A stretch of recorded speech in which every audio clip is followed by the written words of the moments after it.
የከበረ ሰላምታችን በመላው ዓለም ሆናችሁ ቃል ስፖርት ዩቲዩብ ቻናላችንን ለምትከታተሉ ውድ አድማጮቻችን ሁሉ ይድረስ ብለናል። ከእናንተ ከሆነው ቃል ስፖርት ዩቲዩብ ቻናል ለዚህም ሰዓት ከሀገር ቤት እስከ ባህር ማዶ መርጠን ያሰናዳላችሁን ስፖርታዊ ጥንቅሮች በቅደም ተከተል እያጋራናችሁ ቆይታ የምናደርግ ይሆናል። ሐሳብ አስተያየታችሁን እንደ ሁልጊዜው በፕሮግራማችን ይዘት አሊያም ምሽት በነበሩ ጨዋታዎችና በክለቦቻችሁ ዙሪያ ልታጋሩን ትችላላችሁ። እኛ በዚህኛውም ጥንቅራችን የተወሰኑ ሀገራዊና እንደዚሁም አህጉራዊ መረጃዎችን እናነሳለን። በአውሮፓም ዙሪያ በርከት ያሉ መርሃ ግብሮች ተደርገዋል። እንደ አጠቃላይም በአፍሪካም በአውሮፓም ዙሪያ በነበሩ መርሃ ግብሮች ላይ ተንተርሰን እነማን ወደ ዓለም ዋንጫ አለፉ፣ እነማን ሰፊ ድል ያዙ፣ እነማን ወደቁ የሚለውን በስፋት እናነሳለን። ከዛ ውጪ የዓለም ከዋክብቶች እንዴት ያለ ምሽት አሳለፉና ከዓለም ከዋክብቶች ጋር የተያዘም ለየት ያሉ መረጃዎችን ይዘናል። በአውሮፓ ዙሪያ ከኛ ጋር ስትቆዩ በርከት ያሉ ስፖርታዊ ጥንቅሮችን የምታደምጡ ነው የሚሆነው። በተወዳጁ የፕሪሚየር ሊግ መረጃችን ታላላቆቹን ክለቦች የተመለከተ ወቅታዊ ጥንቅሮችን እናነሳለን። በተለይም በፕሪሚየር ሊግ አዲስ ፈራሚዎችን በተመለከተ ሁስኮርድና ቲኤንቲ ስፖርት ይዞት የወጡት ሰፊ መረጃ አለ፣ በስፋት እናደርሳቸዋለን። ከቼልሲ ጋር በተያያዘ ከአዲስ ፈራሚው ጋር በተያያዘ ለሚነሱ ትችቶች አለን ስሚዝ ምላሽ አለው። የቼልሲዎች ሀሳብ በአንድ ተጫዋቻቸው ዙሪያ ላይ ምንም ስጋት እንደሌላቸው ነው። ተጠባቂ የሆነ ጨዋታና ቼልሲ ቤት አዳዲስ እውነቶችን አያይዘን ዕለታዊ ቡድን ዜና በስፋት የምናደርሳችሆናል። ከሊቨርፑል ጋር በተያዘ አማካያቸው በአንድ ግዙፍ የአውሮፓ ክለብ አይን ውስጥ ወድቋል። የፊት መስመር አጥቂውም የሚለን ነገር አለም በሊቨርፑል በኩል። ከዛ ውጪ የምሽቱን በጣም አስደናቂ የሊቨርፑል ተጫዋች የተመለከተ ሰፋ ያለ ጥንቅር እናነሳለን። ከሊቨርፑል ጋር አያይዘን በመረጃ ሰዓታችን የላንክሻየር ደርቢ የሚደረግበት ቀን እየተቃረበ ነውና ጨዋታውን የተመለከተ ሰፋ ያለ ጥንቅር ይዘናል። በአርሰናል የመረጃ ሰዓታችን ማይከል አርቴታን በብዙ እያስወደሰ ስላለ አንድ የአማካይ ስፍራ ተጫዋች እናነሳለን። ትላንትና የአርሰናል ተጫዋቾች እንዴት ያለም የብሔራዊ ግዳጅን እናሳለፉ፣ እንዴት ወደ አርሰናል ይመለሳሉ፣ በምን ባለ መልኩ የሚለው እናነሳለን። በአርሰናል በኩል ሰፋ ያለ ቆይታ እናደርገበታለን። ከዛ ውጪ በቡድን ዜና የአርሰናል የኋላ መስመር በብዙ እየተደነቀና እየተወደሰ ይገኛል። የማይከል አርቴታን ቡድን ከግብ ጠባቂ እስከ አጥቂ እንመለከታለን። የቡድን ዜና እንደተጠበቀ ነው። በማንቸስተር ዩናይትድ የመረጃ ሰዓታችን የቡድኑን ካፒቴን ብሩኖ ፈርናንዴዝን በተለየ መንገድ እናነሳለን። ከዛ ውጪ ብሔራዊ ግዳጅ ላይ ነበሩ የማንቸስተር ዩናይትድ ተጫዋቾች ምሽትን በተለየ መንገድ ስናነሳ በቡድን ዜና ከጉዳት ጋር በተያያዘ እንደዚሁም የማንቸስተር ዩናይትድን በተመለከተ ክሪስ ዋይለር የጻፈው ሰፊ ሀተታ አለ፣ ታደምጡታላችሁ። የቀድሞ ተጫዋችና የቀድሞ የማንቸስተር ዩናይትድ ሌጀንዶች በወቅታዊ ጉዳይ የሚያነሷቸው ሀሳቦች አሉ። ይህንንም ለዩናይትድ ደጋፊዎች በስፋት የምናደርሳችሁ ነው የሚሆነው። እስከ ፕሮግራማችን ፍጻሜ ቆዩ። ላይክ፣ ሰብስክራይብ እና ሼር ማድረግ እንዳይረሳ። በሀሳብ መስጫ ሳጥናችን ላይ እንደ ሁልጊዜው ዛሬም ሀሳብ አስተያየታችሁን እያጋራችሁን ቆዩ። ከቃል ስፖርት ዩቲዩብ ቻናል ቃል ነኝ። መልካም ቆይታ ተመኘን። ዕለታዊ መረጃዎቻችንን ከሀገር ቤት እንጀምር። የወቅቱ የኢትዮጵያ ፕሪሚየር ሊግ ሻምፒዮን ኢትዮጵያ መድን የግብፁን ኤፍሲ ፒራሚድ በአበበ ቢቂላ ስቴዲየም እንደማያስተናግድ ይፋ ተደርጓል። በካፍ ቅሬታ የቀረበበት የአዲስ አበባ አበበ ቢቂላ ስቴዲየም የሁለቱን ክለቦች ጨዋታ ለማስተናገድ በሚያስችለው ቁመና ላይ ስለማይገኝ ኢንተርናሽናል ጨዋታ እንዳያስተናግድ እገዳ ተጥሎበታል።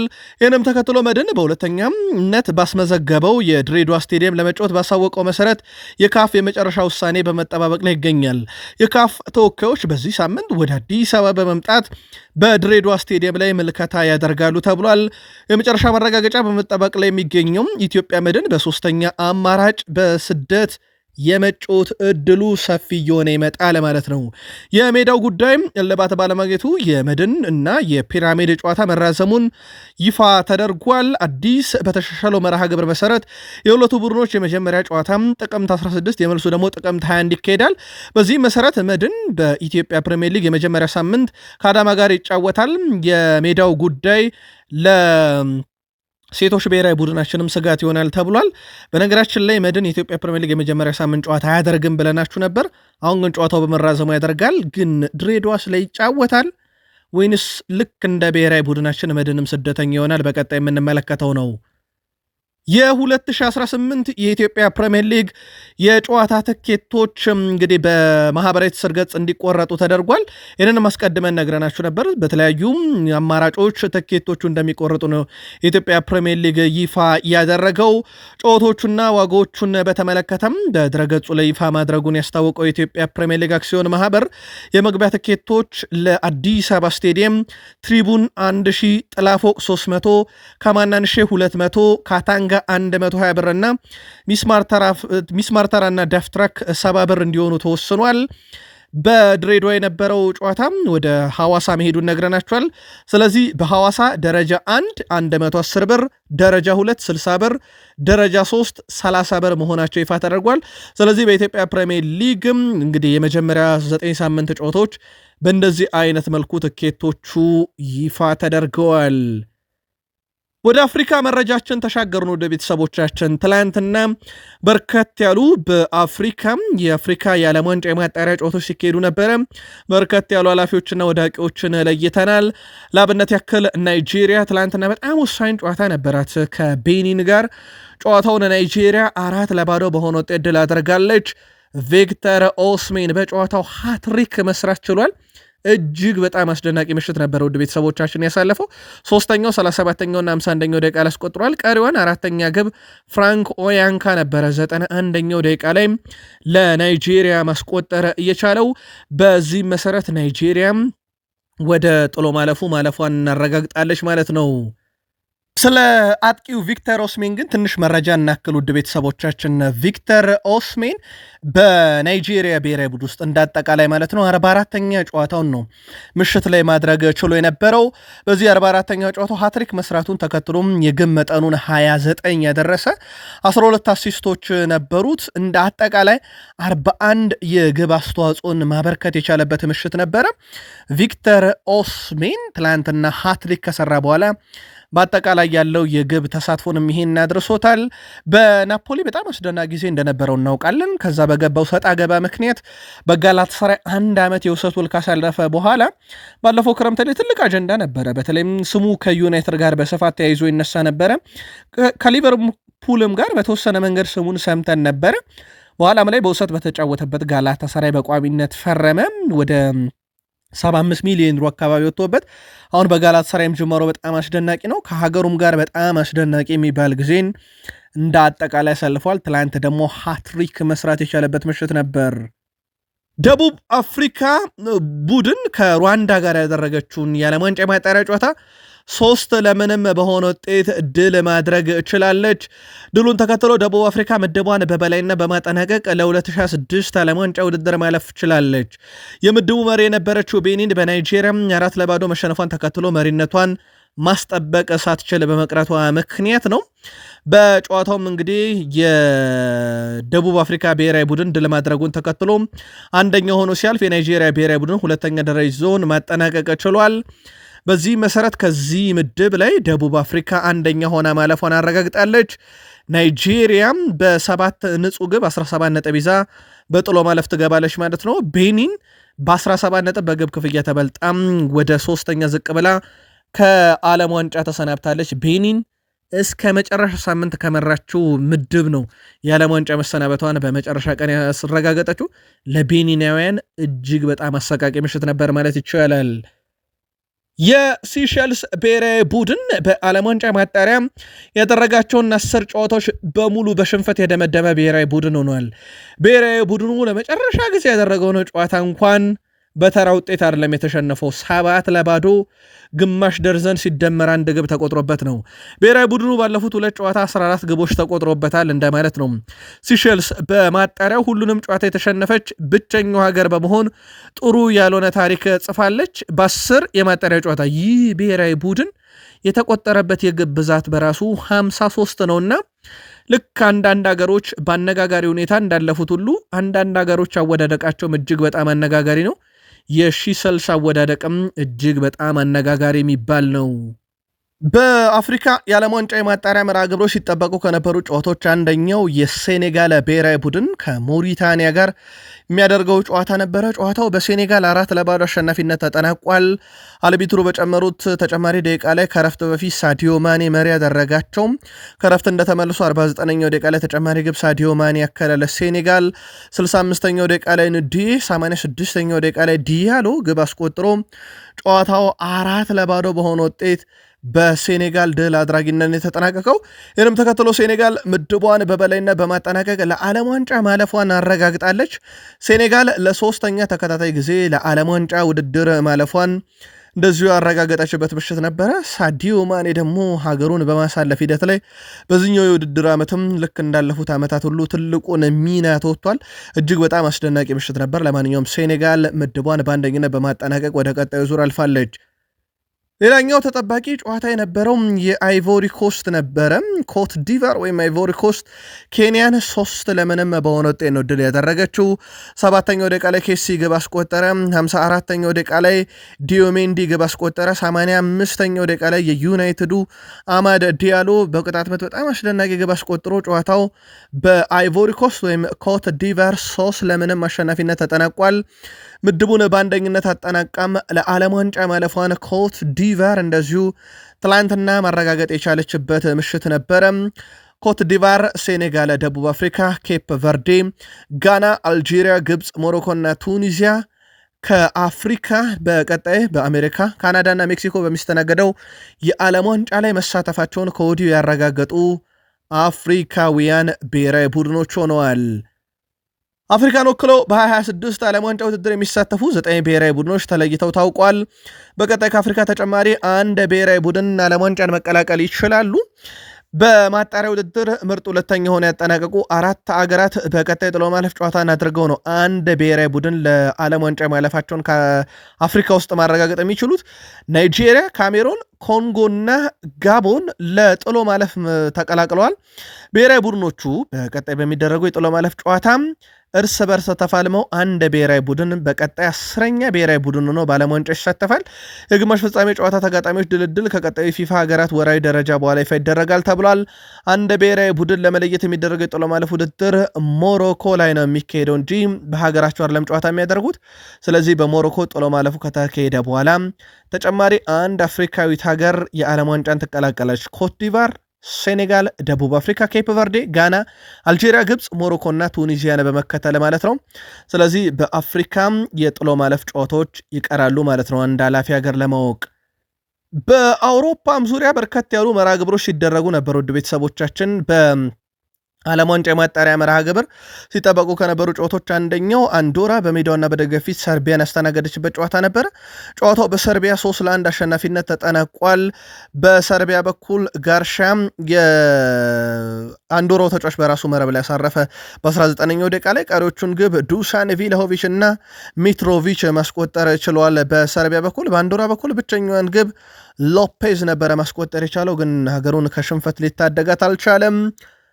ሌላኛው መርሃ ግብር አየርላንድ አርሜኒያን 1-0 ያሸነፈችበት ጨዋታ ነው።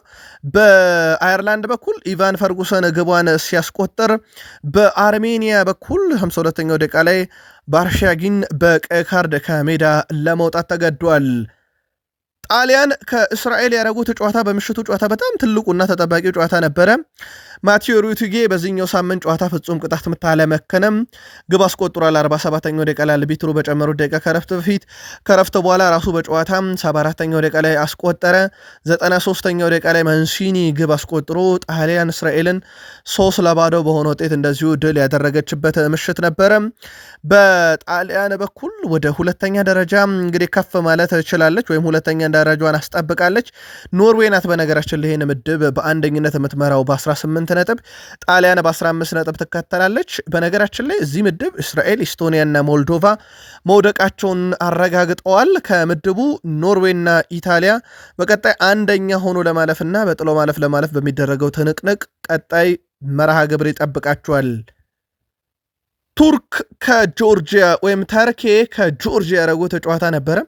ተርኪሽ ወይም ተርኬ እየተባለች የምትጠራው አሁን እንኳን በብዛት ቱርክ እየተባለች ነበር የምትጠራው። አሁን ግን ረሲብ ጣይብ ኤርዶዋን አገሬ ተርኬ ነው የምትባለው ማለታቸው ይታወቃል። ለማንኛውም ትላንትና 4-1 በሆነ ውጤት ጆርጂያን ድል ማድረግ ችሏል። ግብ በማስቆጠር ረገድ ለማደኛው ኬንን ያልዲዝ 14ኛው ደቂቃ ላይ፣ ዲማሪያል 22ኛው ደቂቃ ላይ፣ አኩን 35ኛው ደቂቃ ላይ ከረፍት በኋላ ራሱ ዲማሪያል ተጨማሪ ግብ 52ኛው ደቂቃ ላይ አክሎ ቱርክን ግቦች 4 ሲያደርግ በጆርጂያ በኩል ኮችራሽቪሊ 64ኛው ደቂቃ ላይ ብቸኛዋን ግብ አስቆጥሯል። ተርኪ ወይም ተርኪሽ 4-1 በሆነ ውጤት ነው ጆርጂያን ያሸነፈችው። ከዚሁ ምድብ ላይ ስፔንም በጣም ወሳኝ የመርሃ ግብር ነበራት። ቡልጋሪያን 4-0 በሆነ ውጤት ድል አደርጋለች። ልማደኛው ሚካኤል ሜሪኒዮ 35ኛው 57ኛው እንደዚሁም 79ኛው ደቂቃ ላይ ቼቭኒ በራሱ መረብ ላይ አንጋሪ ተጫዋች 92ኛው ደቂቃ ላይ ሌላኛው ልማደኛ ተጫዋች የስፔኑ ኦያር ዛባል በፍጹም ቅጣት ምት ግብ አስቆጥሮ ስፔን 4-0 በሆነ ውጤት የምሽቱን ጨዋታ ድል አድርጋለች።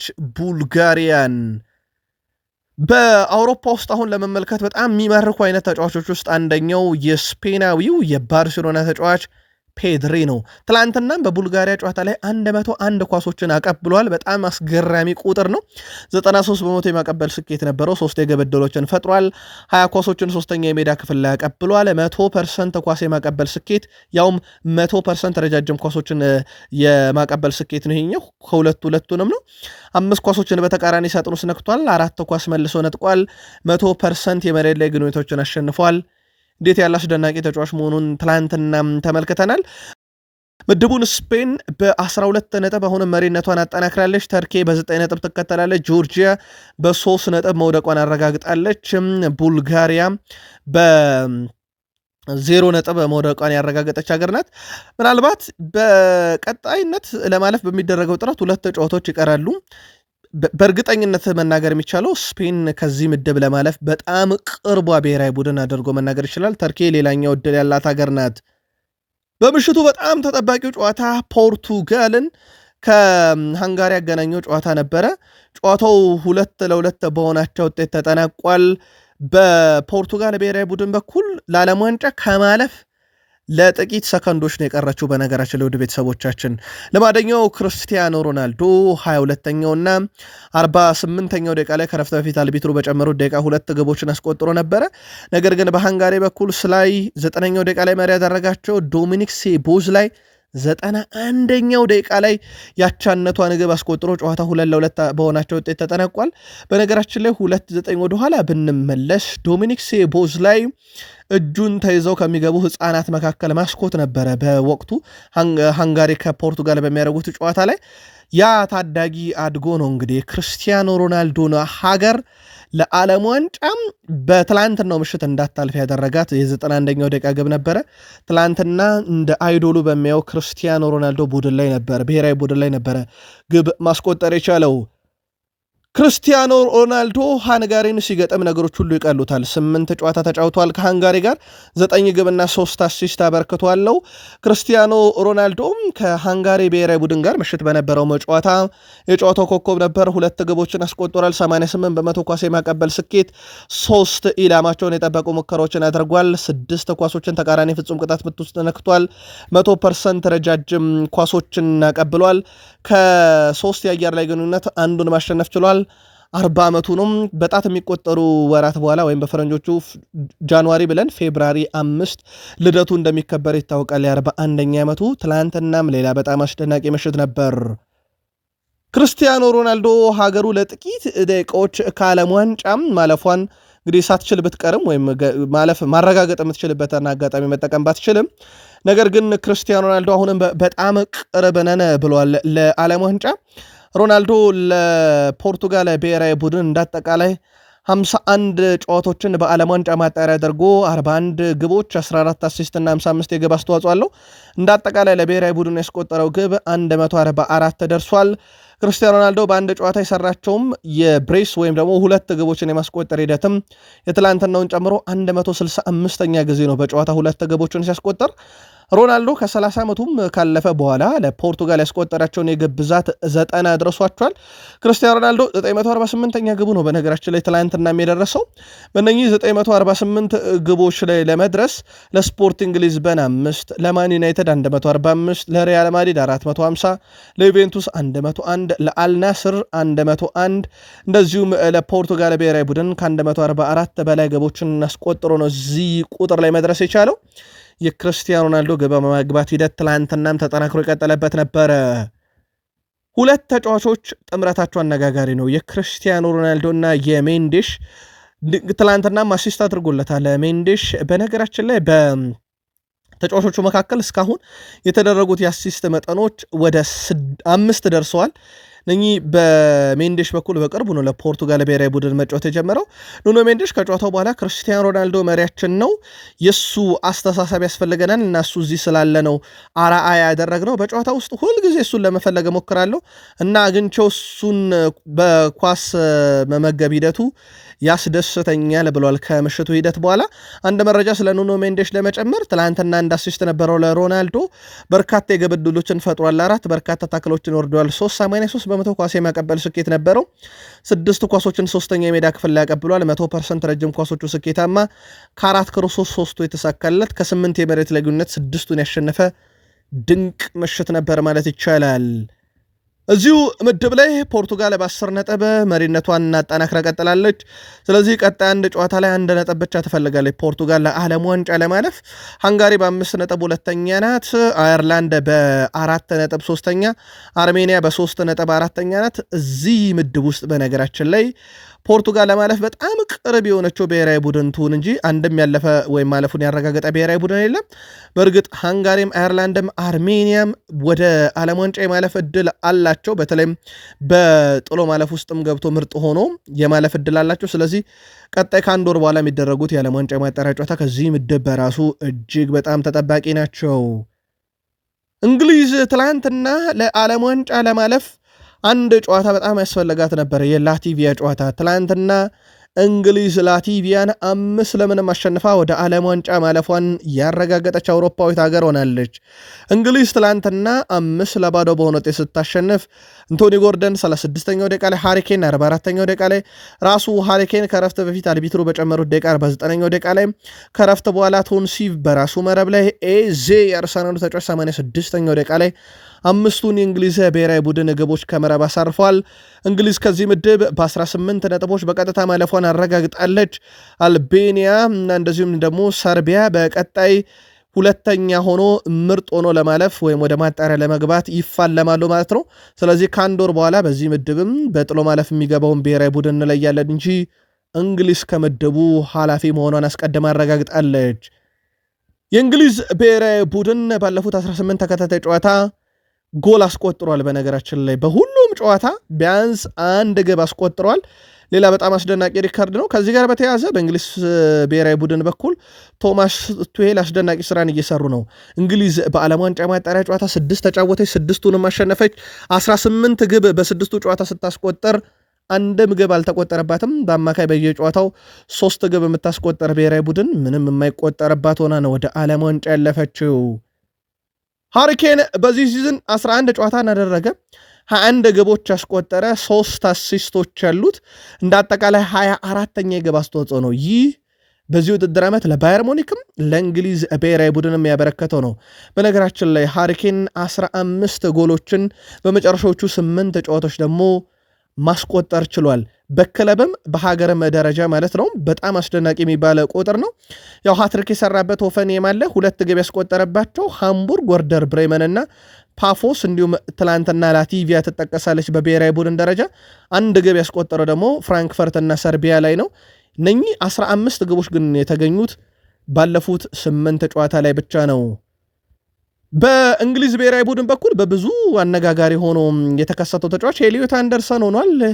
ይህ ተጫዋች በቀጣይ የአውሮፓን ክለቦች እንግዲህ ያማለላል ተብሎ የሚታሰብ ነው። በአማካይ ስፍራ ላይ ትላንትና አንደኛ የነበረበትን ቁጥሮች ብቻ እንንገራችሁ። ከላቲቪያ ጨዋታ ላይ በርካታ ኳሶችን በስኬት ያቀበለው እሱ ነው። 121 በርካታ የግብ ዕድሎችን ፈጥሯል። 2 በርካታ ታክሎችን ፈጥሯል፣ ወርዷል። 2 በርካታ ጥፋቶችን አሸንፏል፣ ወይም ለብሔራዊ ቡድኑ ቅጣት ምት አስገኝቷል። 2 በርካታ የአንድ ለአንድ ግንኙነቶችን አሸንፏል። 7 ይህ ቁጥር አንድም ተጫዋች በሜዳ ላይ ያስተካክለውም ኤሊዮት አንደርሰንን በኖቲንግሃም ፎረስት ይገኛል። ቀጣይ ትልልቅ የአውሮፓ ክለቦች እንግዲህ አይነ ማረፊያ ይሆናል ተብሎ ነው የሚታሰበው። በጥር አሊያም በክረምት የዚህ ተጫዋች ዝውውር ራሱ በትልቁ የሚጠበቅ ነው። ትላንትናም ሌላ በጣም አስደናቂ የሚባል ምሽትን ነው ከብሔራዊ ቡድኑ ጋር ማሳለፍ የቻለው። እስከዚህ ሰዓት ድረስ ውድ ቤተሰቦቻችን ዓለም ዋንጫ መሳተፋቸውን ያረጋገጡ ብሔራዊ ቡድኖች ያው ሶስቱ ሀገራት ሜክሲኮ፣ ዩናይትድ ስቴትስ ኦፍ አሜሪካ እና ካናዳ አስተናጋጅ ናቸው። ከዛ ውጭ በማጣሪያ ማለፋቸውን ያረጋገጡ ሀገራት ቁጥር አሁንም እየጨመረ ነው። ጃፓን፣ ኢራን፣ ሳውዝ ኮሪያ፣ ኦስትሪያ፣ ኡዝቤኪስታን፣ ጆርዳን፣ ካታር፣ ሳውዲ አረቢያ፣ እነ ሞሮኮ፣ ግብፅ፣ አልጄሪያ፣ ቱኒዚያ፣ ኬፕ ቨርዴ፣ ጋና፣ ሳውዝ አፍሪካ፣ አይቮሪ ኮስት እና ሴኔጋል ከአፍሪካ ይጠቀሳሉ። እንደ አርጀንቲና፣ ብራዚል፣ ኮሎምቢያ፣ ኡራጋይ፣ ኢኳዶር፣ ፓራጓይ፣ ኒውዚላንድ እና ኢንግላንድ ይጠቀሳሉ።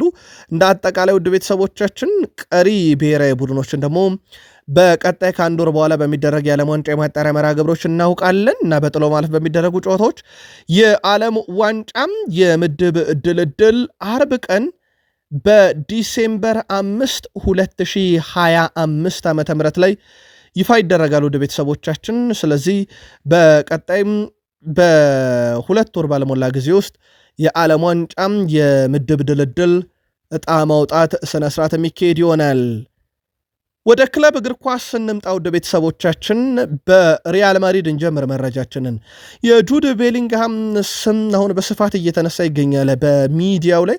እንደ ፉትቦል ኢንሳይደር ዘገባ ከሆነ ተጫዋቹ በተለይም የቀዶ ጥገናን አድርጎ ከመጣ በኋላ በሪያል ማድሪድ ቋሚነትን ለማግኘት በብዙ እየተቸገረ ነው። እናም በዣቪ አሎንሶ ቡድን ውስጥ የቋሚነት ጥያቄ ሊነሳበት ይችላል እየተባለ ይገኛል። በቀጣይ ሀገሩ እንግሊዝን መወከል ይፈልጋል። እናም እንግሊዝን ለመወከል ደግሞ የመጫወቻ ደቂቃ ያስፈልገዋል። ከዚህ ጋር በተያዘ ተጫዋቹ በቀጣይ ከሪያል ማድሪድ አሰልጣኝ ጋር ውይይት ንግግር ያደርጋሉ ሲል ነው ፉትቦል ኢንሳይደር የዘገበው። ተጫዋቹ በዣቪ አሎንሶ እቅድ ዝርዝር ውስጥ ከሌለ ከጥር ጀምሮ በውሰት ከክረምት ጀምሮ በቋሚነት ክለቡ ሊለቅ ይችላል ሲባል ፉትቦል ኢንሳይደር ምናልባትም ሪያል ማድሪድ የሚለቅ ከሆነ የፕሪሚየር ሊግ ክለቦች ዋነኛ ፈላጊዎቹ ናቸው እያሉ ነው። ማንቸስተር ዩናይትድ፣ ማንቸስተር ሲቲ፣ ቼልሲ፣ አርሰናል፣ ሊቨርፑል ደግሞ በዋነኝነት የተጫዋቹ ፈላጊ ናቸው። ግን በቀጣይ ከሪያል ማድሪድ ጋር ውይይት ያደርጋል ተብሏል። ሪያል ማድሪድን የመልቀቅ ግን ምንም አይነት ፍላጎት እንደሌለውም ፉትቦል ኢንሳይደር በዛው ይዞ ዘግበዋል። ዚነዲን ያዚን ዚዳን በዚህ ሰዓት ኳስ ሲይዝ ለመመልከት በጣም የሚማርከው ተጫዋች ላሚን ያማል ነው ብሏል። አሁን ከምንመለከታቸው ተጫዋቾች ሁሉም ስሜታዊ የሚያደርገኝ የላሚን ያማል እያንዳንዱ ንክኪና እያንዳንዱ ድሪብል ነው። በጣም አስደናቂ የሚባል ጊዜን እያሳለፈ ነው። በዚህ ዕድሜው በእግር ኳስ ሜዳ ላይ በዚህን ያክል ደረጃ ጥበበኛ ተጫዋችን ማግኘት ይቸግራል። በቀጣይነት ከዚህ ተጫዋች ትልቅ ነገር ጠብቃለሁ እያለ ነው። ያው የሰሞኑ አነጋጋሪ ጉዳይ የዚህ ተጫዋች ከሜዳ ውጭ ያሉት የግል ህይወቶቹ እንደሆኑ ይታወቃል። ዚዳን ግን በሜዳ ላይ በጣም አስደናቂው ተጫዋች ብሎታል። ከባርሴሎና ጋር በተያያዘ ያው የዳኒ ኦልሞን ጉዳት ነግረናቸዋል። በነገራችን ላይ ባለፉት 5 ዓመታት 11 ጉዳቶች አጋጥመውታል። እናም 87 ጨዋታዎች ያመለጡት ሲሆን በአጠቃላይ 388ቱን ቀን ያሳለፈው በጉዳት ነው ይለናል የሞንዶ ዲፖርቲቮ ዘገባ። የ8 ጊዜ የባሎን ዶር አሸናፊ ተጫዋች ሊዮኔል ሜሲ የራሱን የታዳጊዎች እግር ኳስ ውድድር መጀመሩ ተገልጿል። ሜሲ ካፕ የሚል ስያሜ በተሰጠው ውድድር በዓለም ታዋቂ የሆኑ 8 ከ16 ዓመት በታች ቡድኖች እንደሚሳተፉ ተነግሯል። የመጀመሪያ የሜሲ ካፕ ውድድር በቀጣይ ህዳር ወር በአሜሪካ ማያሚ ይካሄዳል ነው የተባለው። ማን ይሳተፋል? ከ16 ዓመት በታች ክለባቸውን ካላችሁ በሜሲ ወይም በሊዮኔል አንድሬስ ሜሲ ካፕ የሚሳተፉት የ16 ዓመት በታች ቡድን አባላት ከባርሴሎና፣ ኢንተር ማያሚ፣ ቼልሲ፣ ማንቸስተር ሲቲ በውድድሩ ከሚሳተፉ ክለቦች ውስጥ ይገኛሉ። በተጨማሪም እነ ሪቨር ፕሌት፣ ኢንተር ሚላን፣ አትሌቲኮ ማድሪድ፣ ኒውዌልስ ኦልድ ቦይ የመሳሰሉ ቡድኖች የ16 ዓመት በታች ቡድናቸውን ያሳተፋሉ ተብሏል። እንግዲህ ውድድሩ በቀጣይ ከዲሴምበር 9 እስከ ዲሴምበር 14 2025 በሚያሚ ዩናይትድ ስቴትስ ኦፍ አሜሪካ ይደረጋል። ስለዚህ የሜሲ ካፕ ውድድር በቀጣይ ይጠበቃል። ውድ የቃል ስፖርት ዩቲዩብ ቻናል ቤተሰቦቻችን ከእናንተው ከሆነው ቃል ስፖርት ዩቲዩብ ቻናል ለሰዓቱ መርጠን ያሰናዳላችሁን ስፖርታዊ ጥንቅሮች በቅደም ተከተል እያጋራናችሁ እንገኛለን። ከተወዳጁ የእንግሊዝ ፕሪሚየር ሊግ ታላላቅ ክለቦችና ወቅታዊ መረጃዎች እንሻገር። በድጋሜ ከቃል ስፖርት ዩቲዩብ ቻናላችን ጋር ላይክ፣ ሰብስክራይብ፣ ሼር እያደረጋችሁ መልካም ቆይታ ተመኘን። በክረምት በፕሪሚየር ሊግ ከተደረጉ ዝውውሮች ሁሉ በጣም አስደናቂ ብሎ ሁስኮርድ ከዌስትሃም ዩናይትድ ቶትናምን የተቀላቀለውን ኩዱስን መርጧል። መሐመድ ኩዱስ በሁስኮርድ ከፍተኛ ሬቲንግ የተሰጠው የክረምት ተፈራሚ ሆኗል። ወደ 7.58 ሰጥቶታል። በእርግጥ በርካቶችን መርጧል። በየሜዳ ክፍሉ በፊት መስመር የሚገኙት እነ ሁጎ ኤኬቴኬ፣ ጃክ ግሪሊሽ፣ እንደዚሁም እነ ዦ ፔድሮ፣ እነ ግራኒት ዣካ በአማካይ ላይ ዙቤሜንዲ ከአርሰናል ዝርዝር ውስጥ አሉ ምርጥ የክረምት ተፈራሚዎች በሚል ግን ከፍተኛ ሬቲንግ የተሰጠው ተጫዋች ኩዱስ ሆኗል። በቶትናም ቤት ጅማሮ በጣም አስደናቂ የሚባል ጊዜንም እያሳለፈ እንደሆነ ይታወቃል። የቀድሞ የአርሰናል ሌጀንድ አለን ስሚዝ ቼልሲ ቤት የዝውውር መስኮቱ ላይ አንዳንድ ብክነቶች አሉ እያለ ነው። እንዳብነት ያነሳው ጄምስ ባዮን ጊተንስ ነው። እሱ በፍጹም መሻሻልን ያላሳየ ከመጣበት በኋላም በተለይም ከመጣበት ፐርፎርማንስ አንጻር ከቦሩሲያ ዶርትመንድ በጣም ወርዶ ያየንበት ነገሮች ሁሉ የጠፉት ተጫዋች ሆኗል። እናም ይህ ተጫዋች በቅርቡ ምርጡን ያሳያል ብዬ አልጠብቅም። እናም እንደተለመደው በቼልሲ ቤት በክረምት ካመጧቸው ተጫዋቾች ውስጥ በቀጣይ ክረምት ላይ ቼልሲ ይለቋል ብዬ ከምጠብቀው ተጫዋች አንደኛው ጄምስ ባዮን ጊተንስ ነው እያለ ይገኛል። በእርግጥ ከእንግሊዝ ብሔራዊ ቡድን ታዳጊዎች ጋር በዚህ ሳምንት አሲስት ማድረግ የቻለ ተጫዋች ነበረ። ታሪክ ጆርጅ ግብ ባስቆጠረበት ጨዋታ ማለት ነው። ይህ ተጫዋች ብዙ ፉክክር ይጠብቋል በሜዳ ክፍሉ ላይ። ስለዚህ በቼልሲ ቡድን ውስጥ ይህም ተጫዋች በአመቱ መጨረሻ ከተሰናባች ዝርዝር ውስጥ ይሆናል። ቼልሲ ለመላመድ በብዙ ከብዶታል ብሏል። ምናልባት የቼልሲ ደጋፊዎች መልካታችሁን አጋሩን። ከሰሞኑ ሞይሰስ ካይሴዶ ወኪል ሊቀይር መሆኑን ከዋናው ወኪሉ ጋር መለየቱን ነግረናችሁ ነበረ። ከዚህ ጋር በተያዘም ለቼልሲ ቅርብ የሆኑ ምንጮች ይፋ እንዳደረጉት ከሆነ ቼልሲዎች በውሳኔው ላይ ምንም አይነት መደናገጥ እንደሌለና የቼልሲ ቆይታው ላይ ተጽዕኖ ያሳድራል የሚል እሳቤ ወይም ፍራቻ እንደሌለባቸውን ያረጋገጡት። በተለይም ተጫዋቹ ባለው ስነ ምግባር እንደዚሁም በቡድን ውስጥ በሚሰጠው ግልጋሎት በጣም የተመሰገነና የተወደሰ ተጫዋች ነው ይላሉ። እንደ መረጃ ምንጮች ከሆነ ተጫዋቹ ወኪል የቀየረው ክለቡን ከመቀየር ጋር በተያያዘ ሳይሆን ከወኪሉ ጋር ባሉ በግል ጉዳዮች እንጂ ቼልሲን ለመልቀቅ ምንም አይነት እቅድ እንደሌለው ኢኳዶራዊ አማካኝ ያረጋግጠናል ብሏል። በቼልሲ በኩል የረጅም ጊዜ ኮንትራት አለው። ምናልባት የቦነስ ጥያቄዎች በቀጣይነት ሊመጡ ይችላሉ የሚል ሀሳቦች ግን እየተነሱ ይገኛሉ። የሰሞኑ የሞይሰስ ካይሴዶ ወኪል መቀየር ግን በቼልሲ ደጋፊዎች በኩል ስጋት ቢፈጥርም ነገር ግን ምንም አይነት ስጋት የለውም ይላሉ የቼልሲ መረጃ ምንጮች። ቼልሲ በዚህ ሳምንት መጨረሻ ኖቲንጋም ፎረስት ጋር ጨዋታ ያደርጋል። በክለቦች ዓለም ዋንጫ ላይ ያስተዋወቁትን ነጩን መለያቸውን ለብሰው ወደ ሜዳ እንደሚገቡ ነው መረጃዎቹ እየወጡ የሚገኙት። ከዛ በተጨማሪ ግን ከቼልሲ ጋር በተያዘ አንድ መረጃ በስፋት እየወጣ ነበረም። በተለይም ዩቬንቱሶች እንደ ማሬስካ ያሉ አሰልጣኞችን በቅርበት ይከታተላሉ። በተለይም እሳቸው ከቼልሲ ጋር በአመቱ መጨረሻ የሚለያዩ ከሆነ የዩቬንቱስ እቅር ናቸው የሚሉ መረጃዎች በስፋት እየወጡ ነው። ዩቬንቱሶች ኤንዞ ማሬስካም ጨዋታን በቅርበት ይከታተላሉ። ቼልሲ ከአሰልጣኙ ጋር የሚለያይ ከሆነም የጨዋታ ስታይላቸው መራጭ ናቸውና ዩቬንቱሶች በዝርዝራቸው ውስጥ ይዘዋቸዋል የተባለው በወደፊት እቅዳቸው ውስጥ። በማሬስካ በኩል ግን በቼልሲ ቆይታቸው በጣም ደስተኛ መሆናቸውን ተናግረው በቀጣይነት ከቼልሲ ጋር ትልልቅ ዋንጫዎችን ማሳካት በተለይም አምና ያሳኳቸው ክብሮች ላይ ተጨማሪ ክብሮችን ዘንድሮ ማሳካት ልማቸው እንደሆነ ተናግረዋል።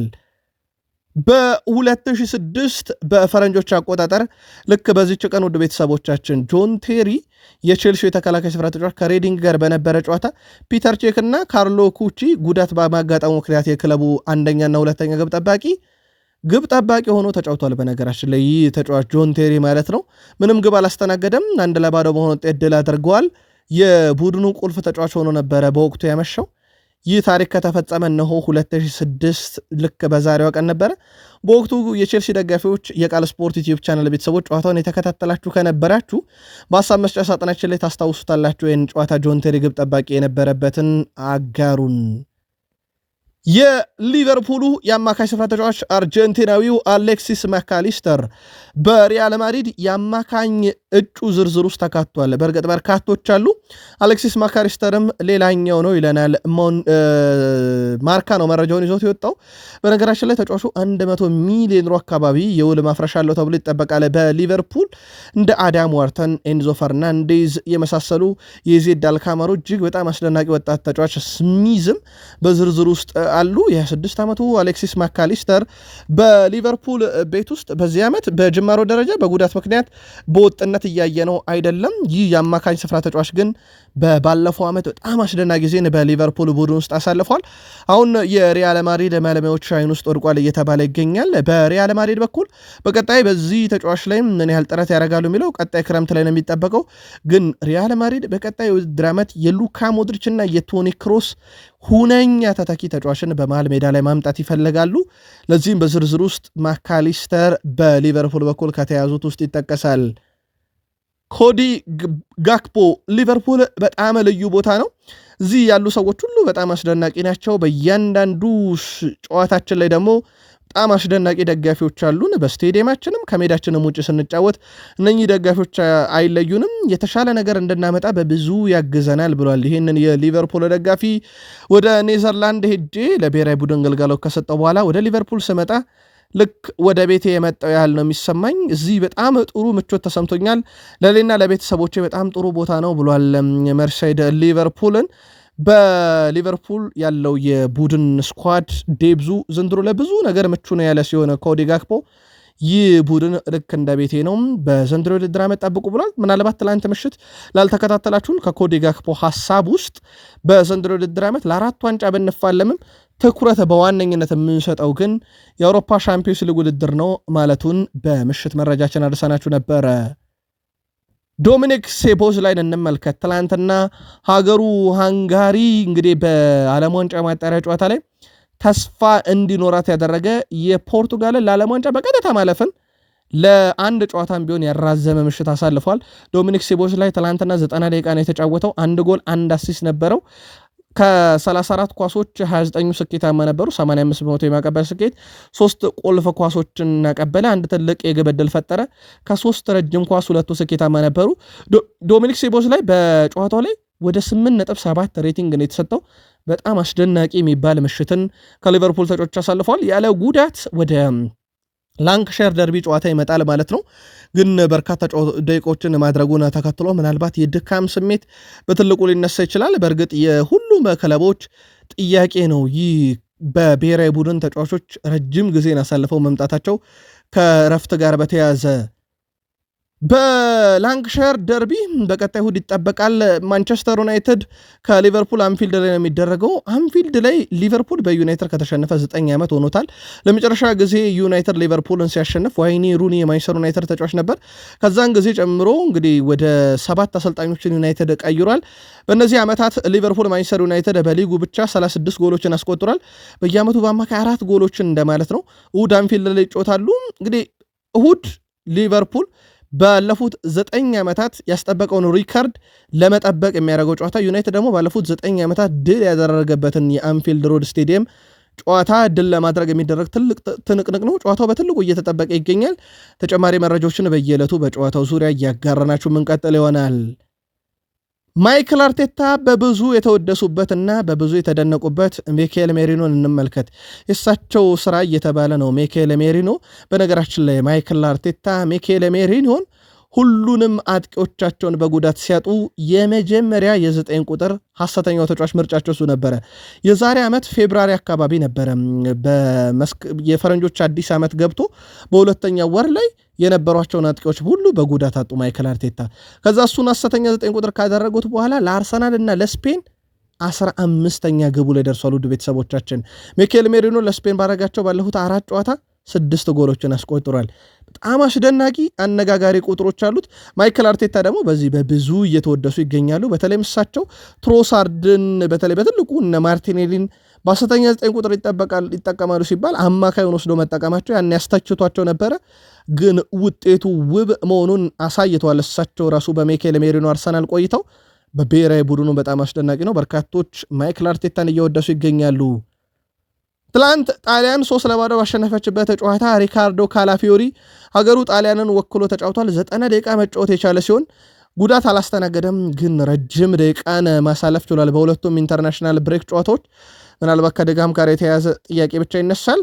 ሌላው ክርስቲያን ሞሽኬራ ነው። ለስፔን ከ21 ዓመት በታች ቡድን ትላንትና ቋሚ ሆኖ መጫወት የቻለበትም አጋጣሚ እንደዚሁ የተመለከትንበት ነበረ። ከአርሰናል ጋር በተያያዘ ከዚህ በኋላ ስሜን የምትሰሙት ከጎልና ከአሲስት ጋር ነው ብሎን ነበር ክረምት ላይ ጋብርኤል ማርቲኔሊ ቀደም ብሎ እንግዲህ የተናገረውን ቃል እየፈጸመ ይገኛል። ከዛሽ ንግግር በኋላ ለክለቡና ለሀገሩ በሁሉም ውድድሮች 4 ጎልና 1 አሲስት አለው። ትላንትና ብራዚል በወዳጅነት ጨዋታ ብትሸነፍም ግብ አስቆጥሯል። ሌላ በጣም አስደናቂ የሚባል ጊዜን እያሳለፈ ያለ ተጫዋች ሆኗል። ተጫዋቹ በሀገሩ በኩል እሱም ብሔራዊ ጉዳዩን ጨርሶ ወደ አርሰናል የሚመለስ ይሆናል። ዴክላን ራይስም ትላንትና ወደ ዓለም ዋንጫ ማለፏን ባረጋገጠችው የእንግሊዝ ብሔራዊ ቡድን ውስጥ ተሰልፎ መጫወት ችሏል። ዴክላን ራይስ ትላንትና ለእንግሊዝ ብሔራዊ ቡድን 70ኛ ጨዋታውን ነው በነገራችን ላይ ማድረግ የቻለው። ይህም ተጫዋች እንደዚሁ ትላንትና ብሔራዊ ግዳጁን አጠናቆ ወደ አርሰናል ተመልሷል። ይህን መረጃ ለአርሰናል ደጋፊዎች እስካጠናቀርንበት ሰዓት ድረስ አንድም የአርሰናል ተጫዋች ጉዳት እንዳላስተናገደ ሰምተናል። ምናልባት ከዚህ በኋላ የወጡ መረጃዎች ካሉ ግን ተከታትለን እናደርሳችኋለን። የፕሪሚየር ሊጉ ጥቂት ግብ ሊሆኑ የሚችሉ አይነት ሙከራዎችን ያስተናገደ ቡድን አርሰናል ሆኗል። አርሰናል በፕሪሚየር ሊጉ 4.67 ወይም 4 ግብ ሊሆኑ የሚችሉ ኳሶች ኦልሞስት ለ5 የቀረቡ ብቻ ነው የተሞከሩበት። ከዛ ውጭ የተሞከሩት ሙከራዎች ለግብ በጣም ቅርብ አልነበሩ ማለት ነው። 2ኛ ኒካስል፣ 3ኛ በርንማውስ ነው። አርሰናል የሚደረጉበት ሙከራዎች በጣም ዝቅተኛ ነው ግብ የመሆን መጠናቸው እንደማለት ነው። ከፕሪሚየር ሊግ ክለቦች ሌላ በጣም አስደናቂ ቁጥር ነው። አንድን ጨምርላችሁ፣ አርሰናል በዚህ ውድድር ዘመን በአውሮፓ በየጨዋታ ትንሽ የጎል ሙከራና ኢላማውን የጠበቀም ትንሽ የግብ ሙከራ የሚደረግበት ቡድን ሆኗል። ይህ የመከላከል ስፍራው በብዙ እንዲደነቅ ያደርጋል። እነ ሳሊባ፣ እነ ዩሊያን ቲምበር፣ ማጋሌሽ፣ እነ ሪካርዶ ካላፊዮሪ በዚህ በትልቁ በአርሰናል ቤት ሊመሰገኑ የሚችሉ ተጫዋቾች ናቸው። ካስታወሳችሁ የማንቸስተር ዩናይትዱ አለቃ ሩበን አሞሪም አሌሃንድሮ ጋርናቾን ክለብ ብትፈልግ ይሻልሃል ብለውት ካሉትም በኋላ እንዳሉት ክለብ ፈልጎ ቼልሲን ተቀላቅሏል። ይህን ንግግር በተናገሩበት ሰዓት ላይ በርካታ ተጫዋቾችን ስም እየጠሩ ስለ ብቃታቸው መውረድና ልክ እንደ ጋርናቾ ክለብ መፈለግ እንዳለባቸው ሁሉ ሲናገሩ ለአማካይ ስፍራ ተጫዋች ማኑኤል ኡጋርቴም እንዲሁ ነው ያደረጉት ተብሏል።